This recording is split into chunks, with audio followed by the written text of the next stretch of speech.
Berlatar abad ke-19 sebelum munculnya teknologi yang bisa mengumbar aib ke semua orang, kisah akan berfokus pada seorang ilmuwan jenius yang mengajar di sebuah universitas juga, yakni Dr. Alexander Hartgen. Ini orangnya, selain beliau mahir dalam fisika, matematika, dan permesinan, beliau juga sangat mahir dalam melupakan janji ketemu dengan sang kekasih, sehingga teman sesama pengajarnya pun harus mengingatkan Alexander bahwa malam ini dia harus pergi menemui kekasihnya di taman kota.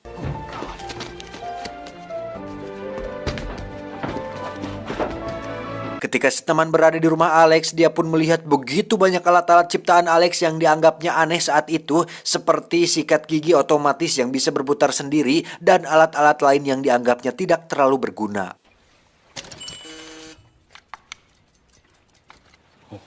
Gotta hurry. Singkat cerita, malam pun tiba. Ketika Alex dalam perjalanan menuju taman kota, di situ dia melihat seseorang yang menggunakan sebuah kendaraan beroda 4 dengan tenaga uap yang kala itu benda tersebut masih dianggap sangat langka dan hanya dimiliki oleh kalangan tertentu saja. Akibat terkesima melihat kendaraan beroda 4 tadi, Alex pun sampai kelupaan bahwa dia kudunya membeli bunga untuk menyambut kedatangan kekasih yang baru datang dari luar negeri. Di mana saat Alex mengajaknya jalan-jalan ke tempat sepi, di situ Alex memutuskan untuk memberikan sebuah cincin sebagai tanda bahwa Alex akan segera menikahi sang kekasih.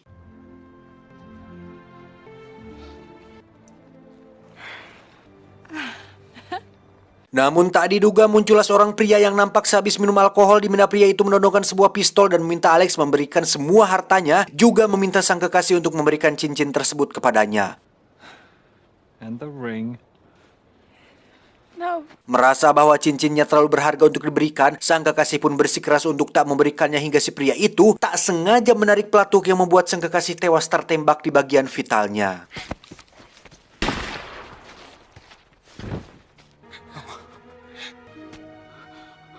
Bertahun-tahun setelah kematian sang kekasih, Alex kini lebih fokus di rumah dengan menyelesaikan perhitungan dan rumus-rumus fisikanya, di mana si teman yang merasa simpati pun mengajaknya untuk sesekali keluar rumah dan main PS bareng. Tetapi Alex yang masih sakit hati dengan kehilangan sang kekasih pun tetap ingin menyelesaikan apa yang sedang dikerjakannya dan meminta si teman untuk tak datang mengganggunya lagi.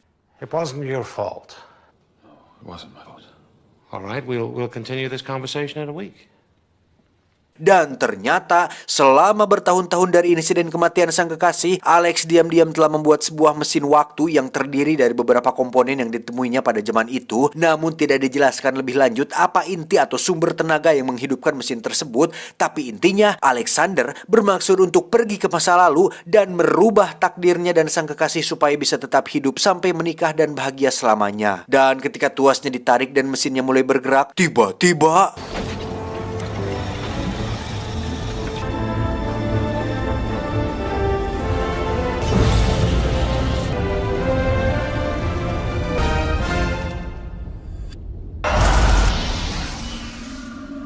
ya, Alexander terlihat sudah berada di malam saat kematian sang kekasih, di mana dia langsung membawa kekasihnya pergi dari taman tersebut dan memintanya untuk menunggu di pinggir jalan sementara dia akan membeli satu ikat bunga sebagai hadiah yang sempat terlupa di malam itu. Tapi ternyata takdir memang tidak bisa diubah karena ternyata sang kekasih tewas dengan cara lainnya, di mana hal itu membuat Alexander semakin bersedih tatkala harus ribuan kali pergi ke masa lalu dan melihat ribuan kali kematian sang kekasih dengan cara yang berbeda, yang hal itu menjadi sebuah pertanyaan tersendiri bagi Alexander mengenai kenapa manusia tidak bisa merubah masa lalu. I could come back 1,000 times. See her die 1,000 ways. Maka dari itu, Alexander pun memutuskan untuk maju ke masa depan, berharap di sana dia bisa menemukan jawaban atas pertanyaannya tersebut. Dan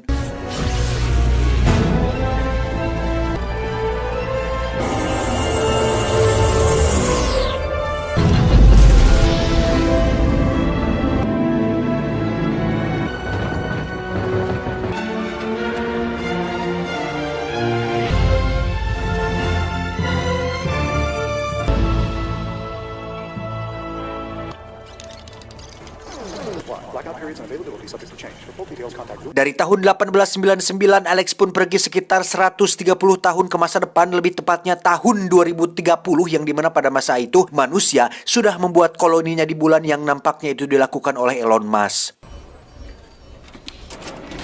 Our engineers are currently preparing for the first 20 mega Alexander pun turun dari mesin waktunya dan menghampiri seorang wanita yang mengatakan tentang penampilan Alex yang retro atau jadul. Kemudian Alex pun pergi ke perpustakaan kota dengan tujuan untuk mencari tahu jawaban atas pertanyaannya tentang kenapa masa lalu tidak bisa diubah.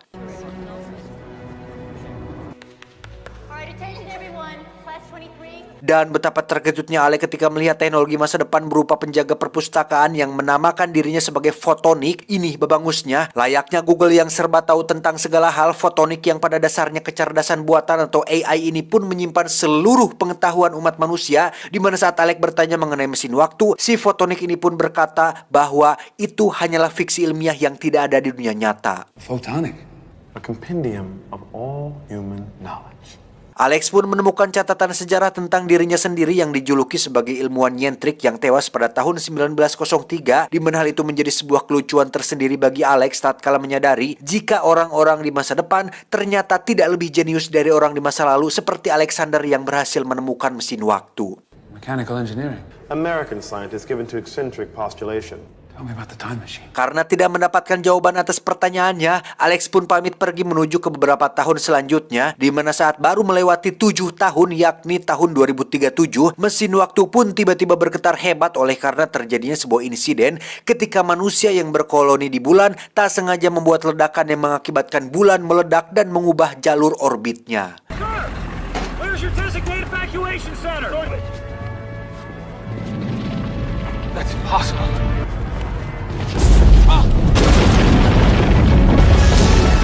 Saat Alex akan pergi ke beberapa tahun selanjutnya, tak diduga insiden itu mengakibatkan mesin waktunya mengalami goncangan yang sangat dahsyat yang membuat Alex terbentur dan tak sadarkan diri, di mana Alex secara tak sengaja telah menekan tuas untuk maju dengan kecepatan tinggi yang membuat dirinya pergi jauh ke masa depan yang tak terbatas.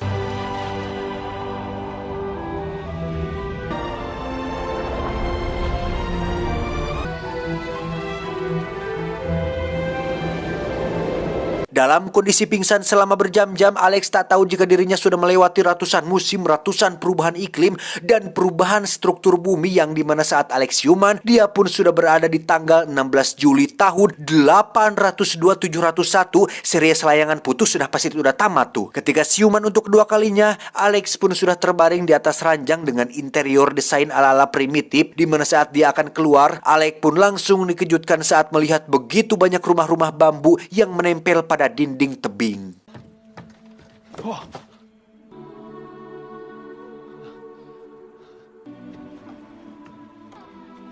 Saat itulah muncul seorang wanita yang bernama Mara, ini parasnya, yang merupakan guru bahasa untuk orang-orang pada zaman itu, di mana setelah 800.000 tahun lamanya, bahasa internasional yakni bahasa Inggris dianggap sebagai bahasa batu yang hanya digunakan oleh orang-orang kuno pada zaman dahulu. The Lex, the stone language. The stone language. Dan ternyata masa depan yang kita sekarang anggap akan menjadi sebuah peradaban maju dan serba berteknologi tinggi pun ternyata kembali ke zaman primitif yang justru umat manusia mengalami penurunan kualitas. When Total Pax.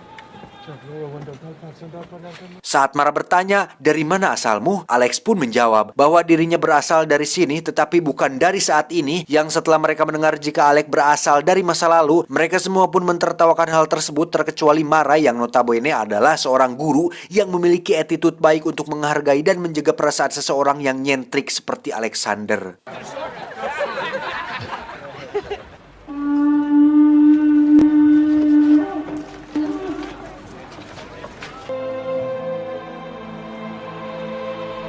Saat malam tiba ketika Alex bersantai dengan Mara, dia pun melihat bulan sudah tidak lagi bulat melainkan terpecah menjadi beberapa bagian akibat kejadian pada tahun 2037 tadi, sehingga sekarang sudah tidak ada lagi yang namanya manusia serigala.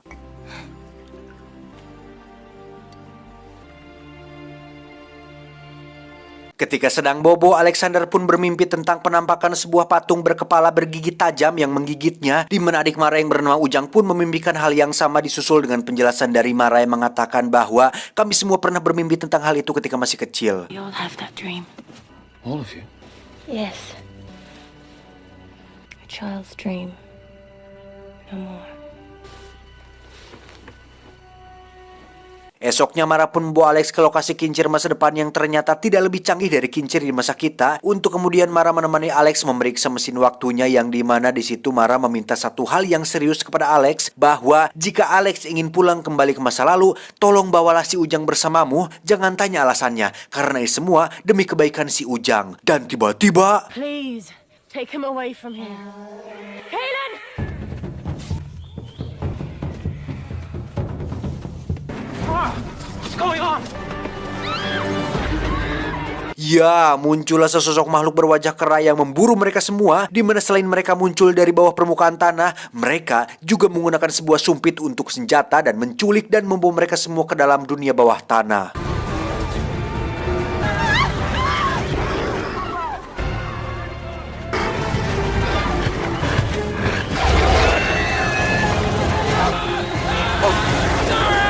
Ketika semua sedang kepanikan, Alex pun mencoba untuk tetap fokus kepada Mara dan Ujang, di mana saat si Ujang dikejar oleh salah satu monster, Alex pun meminta agar Mara tetap di sini dan biarkan dia yang menyelamatkannya. Ketika Ujang sudah selamat, kini giliran Alex berusaha untuk naik ke atas kincir, yang di situ Alex berhasil menendangnya jatuh ke bawah. Tetapi karena makhluk itu pantang menyerah dan kau tak sendiri, maka Alex pun harus berusaha lebih keras hingga akhirnya muncul si Ujang yang mengarahkan obor ke si makhluk tersebut. Saat itulah terdengar suara trompet yang menandakan bahwa para makhluk itu harus pulang, di mana saat yang bersamaan Mara dibawa pergi oleh salah satu makhluk yang masuk ke dalam pasir.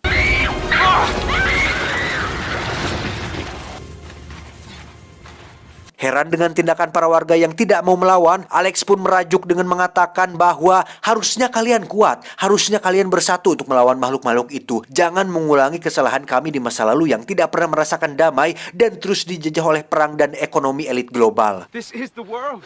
Why don't you fight back? You're taken first. Alex pun meminta si Ujang untuk menunjukkan tempat yang mungkin bisa membantu, di mana si Ujang langsung teringat dengan lokasi yang sebenarnya terlarang untuk didatangi, yakni sebuah lokasi yang kata orang terdapat hantu yang mendiami tempat tersebut. But we all know the place What place? where the ghosts are. Dan ternyata itu adalah lokasi si fotonik kecerdasan buatan yang pernah Alex temui di tahun 2030, yang oleh karena sumber tenaganya berasal dari fusi nuklir, makanya dia masih bisa bertahan meski sudah melewati 800.000 tahun lebih. Right up your alley, I would think. Photonic, right? I am the last. T.S. Eliot. Si fotonik pun menjelaskan bahwa sekarang umat manusia terbagi menjadi dua ras, yakni ras permukaan tanah dan ras bawah tanah, sehingga bisa disimpulkan bahwa makhluk yang kita lihat tadi sebenarnya adalah manusia yang sudah berevolusi selama ribuan tahun oleh karena kondisi ekstrim yang berada di dalam bawah tanah. Hal itu pun si fotonik ketahui ketika dia bertemu dengan seseorang yang pernah jadi tawanan kaum ras bawah tanah yang kabur ke tempat ini, di mana orang tersebut bersembunyi di tempat ini selama beberapa bulan, yang membuatnya memiliki teman mengobrol sampai akhirnya dia meninggal, dan sekarang yang tertinggal hanyalah tengkorak dan tulang belulangnya saja. And if the truth is so horrible, it will haunt your dreams for all time. Well, I think I'm used to that. Saat Alex bertanya, apakah kamu mengetahui kemana jalan masuk menuju dunia bawah tanah? Si fotonik pun menjawab bahwa tentu saja, ikuti saja arah timur, nanti kau akan menemukan sebuah patung kepala bergigi tajam yang merupakan jalan masuk menuju ke dunia bawah tanah. My friend said he came from the east. From the jungle. Tiba di sana, Alex pun menyuruh Ujang untuk pulang dan meminta bantuan sebisanya sampai dia berhasil menyelamatkan Mara, kakaknya. Alex perlahan masuk ke dalam dunia bawah tanah, di mana di situ dia melihat begitu banyak ras bawah tanah yang ternyata melakukan pekerjaan seperti memandai besi, yang ketika mereka sedang sibuk-sibuknya, Alex pun mencoba masuk ke sebuah ruangan yang di situ terdapat banyak sekali tumpukan pakaian bekas para korban yang telah mereka bunuh dan dimakan. Dan tiba-tiba ya, Alex pun terjatuh ke dalam kolam penuh tulang belulang manusia untuk kemudian dia ditarik dan dimasukkan ke dalam sebuah ruangan khusus yang ada si Mara di dalam situ.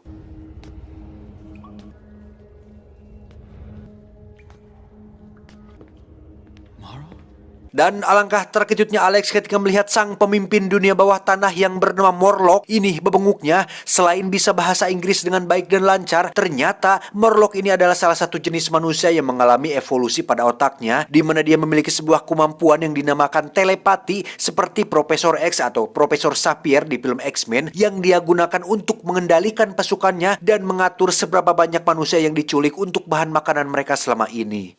You control their thoughts. Not just theirs. I control them. They will exhaust the food supply.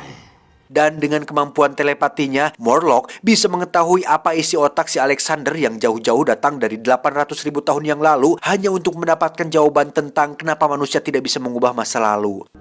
Who are you to question 800,000 years? Dan tak disangka Morlock ternyata memiliki jawaban tentang pertanyaan Alex, bahwa ada dua hal penting tentang jawaban atas pertanyaannya tersebut, yakni tentang takdir dan nasib, yang dimana takdir merupakan ukuran dan nasib adalah hasilnya. Dengan kata lain, takdir tidak terlihat dan nasib adalah hasil yang terlihat. Dan masa lalu yang ingin diubah oleh Alex adalah termasuk takdir yang bagaimanapun Alex ingin mengubahnya, nasib atau hasilnya akan tetap sama, karena itu adalah sebuah ketetapan atau jalan hidup yang tidak bisa diubah oleh siapapun kecuali oleh Yang Maha Kuasa.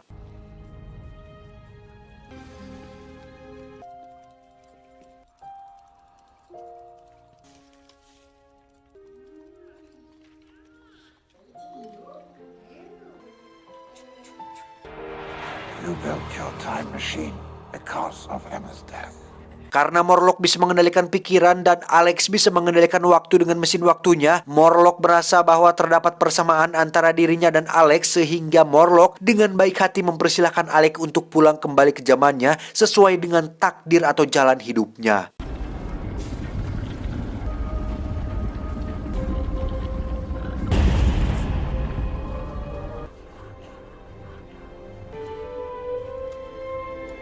Namun karena melihat Mara yang akan mati, hati nurani Alex pun seketika timbul, di mana saat dia menyalakan mesin waktunya, Alex langsung menarik Morlock ke dalamnya untuk kemudian terlibat perkelahian sengit yang membuat Alex terdagor beberapa kali.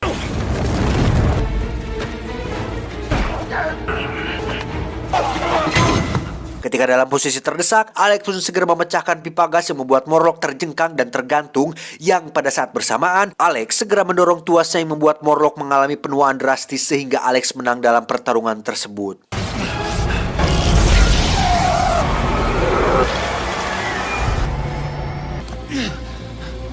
Entah di tahun berapa ini, tetapi Alex melihat kondisi planet bumi yang berwarna merah, juga dataran yang dipenuhi dengan patung kepala ras bawah tanah, sehingga Alex memutuskan untuk kembali ke Mara dan menyelamatkan semua kaumnya. Dengan sedikit otak-atik, Alex pun berencana untuk meledakkan mesin waktunya, di mana dia dan Mara akhirnya berhasil sampai ke permukaan dan...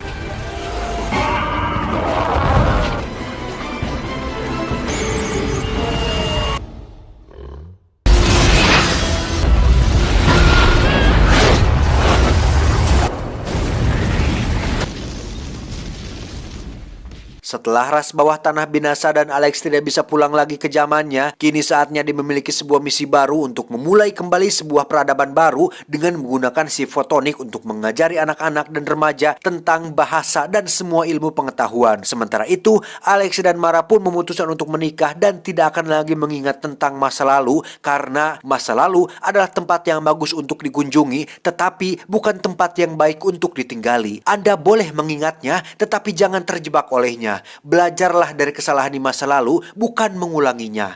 Itu. Well, it was different then. My laboratory was all around here. Tamat ending yang menglorong waktukan. Ngemak-maksa pisan.